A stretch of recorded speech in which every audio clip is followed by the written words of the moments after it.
All right, guys, welcome back. We've got new content, the team of the week, and some other biggie releases for April 22nd. So we're going to get into all of that, and I'll go and give you guys the cards that are worth looking at.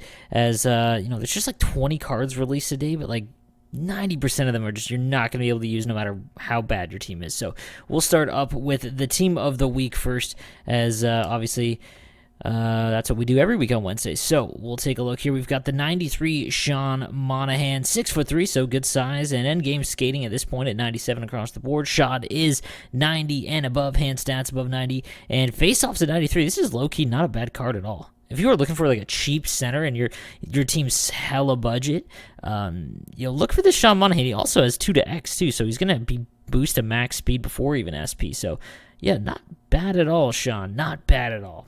All right, moving on, we've got the 97 because of Benajad. The 95 version was already an endgame card. He's got 99 skating, over 95 shooting, over 95 hand stats, 93 body checking, and some 98 on the draw. So 6'2", 227. If you can handle right-handed centerman, makes him even more valuable, and 100% a card worth grabbing if you packed it. I'd probably just keep it at this point, as he's one of the better right-handed cards in the game. And not bad for the team of the week, 97 overall, Mika Zibanejad. After that, we've got the 93 Gustav Nyquist last year, and really prior years as well. He was always a really good cheap card early on in the game because he was so fast. Well, obviously he has 99 skating now, 92 shot across the board, hand stats in the mid-90s, body checking only 85, but his awareness stats over 90 as well. 5'11", you want to see a little bit higher, obviously, but if you're looking for a cheap left-handed winger, and by cheap I mean he's around 100 to 200K, this wouldn't be a bad option at all for you. After that, we've got the 89 Tanner Pearson, 6'1", 98 speed, acceleration, agility, under 90 shot and hand stats, though, as well as his awareness stats are rather low as well. But if you are looking for a cheap winger card, this wouldn't be a bad option. And by cheap, I'm going to say under 80K. If you drop below that, 75-ish, 60 even, that might not be a bad value for you guys looking to get up from that base card team if you're just starting it out in Hockey Ultimate Team.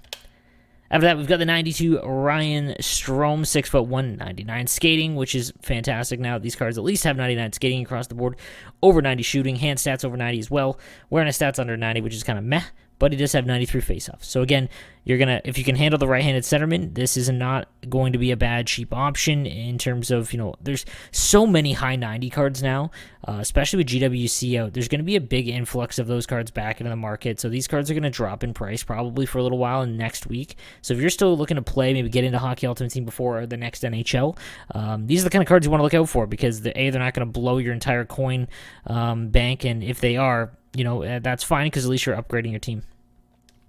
And then after that, we've got the 93 Andrej Sekera. He's always been one of the better winger cards in this game at 6'3", great size, 98 skating across the board, low 90s shooting, but this card feels better than he's statted always. The special cards have been great. This would be a good card as well, as he fits the build and what you want to be successful in NHL 20.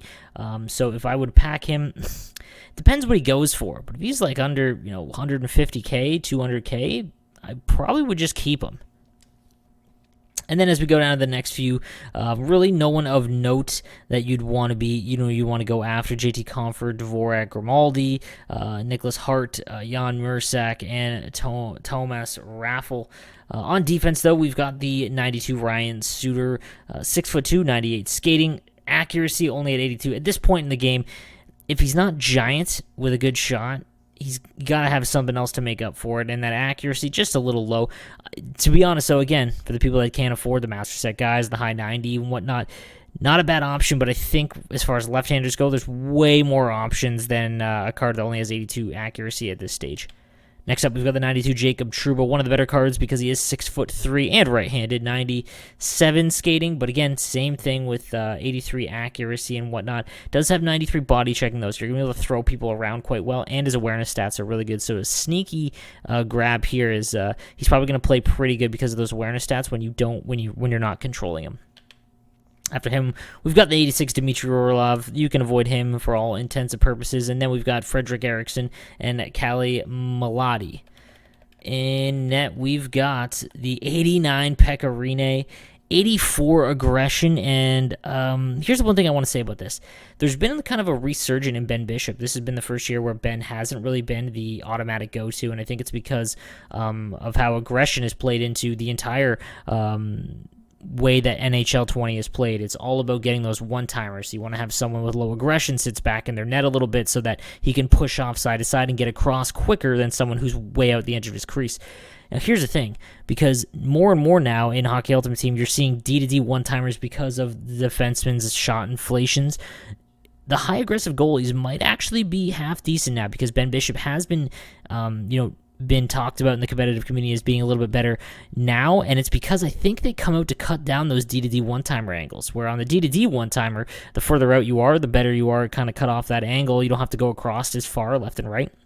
Whereas if it's in the slot, you've got to get across really quickly because that pass is a way shorter distance. So he might be good again, but I'll forever be hounded by saying that Christmas Rene was the card to pick. So, I mean, you can be wrong once out of a million times. And then his backup is Bernhard Starkbaum. Great name, horrible stats. So after him, we also did get a few primetime releases, specifically that 96 Cale Makar. I will say this, Cale Makar is a little bit smaller, but if you do enjoy, maybe you've already had a lesser Cale Makar, I will say this, that he works a lot like Carlson. So if you carry the puck up or you're trying to look for someone, that can fire the puck up or, kind of break it out of themselves so that you can, using his speed and agility and whatnot, not a bad option, but at 96, he's probably going to be expensive. I wouldn't spend like the 150, 200K on him. I wouldn't. I would look for other options just because he is unfortunately not that tall. Then we've also got, I love how he does this, the flashback Mike Hoffman on the Sharks. Obviously, that's a joke. That didn't really happen. And 99 skating, 94 shooting. Not bad looking. Let's go take a look in depth at what the Mike Hoffman San Jose Shark card was. I'll say this, though.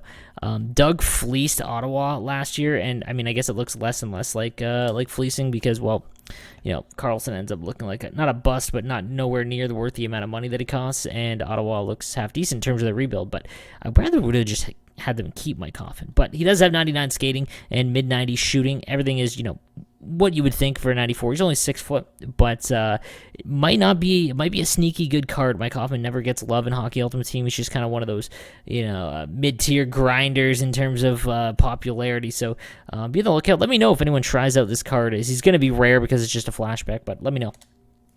All right, guys, so that is the content for today. I will release another Who Should You Choose videos. Those have been doing great. You guys seem to be enjoying those, so leave in the comment section down below some questions if you're looking for specific choices between two cards. Do you want to get the Jacob Trouba or the Ryan Suter, that kind of thing?